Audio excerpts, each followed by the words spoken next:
નમસ્કાર મિત્રો, ખેડૂત મિત્ર યુટ્યુબ ચેનલમાં આપનું સ્વાગત છે।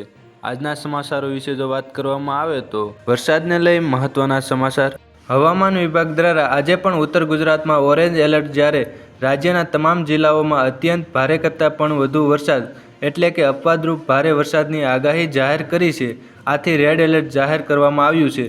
ઉલ્લેખનીય છે કે હજુ પણ 72 કલાક ગુજરાત પર વરસાદી આફત મંડરાતી રહેશે।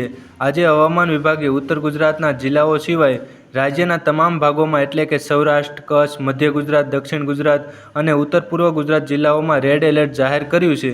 હજુ પણ આગામી 3 દિવસ આ સ્થિતિ યથાવત રહેવાની શક્યતા છે, પરંતુ 24 કલાક બાદથી સૌરાષ્ટ્ર, કચ્છ પર વરસાદનું જોર યથાવત રહેશે, જ્યારે દક્ષિણ ગુજરાત, મધ્ય ગુજરાત અને ઉત્તર ગુજરાતમાં વરસાદનું જોર થોડા અંશે હળવું થઈ શકે છે।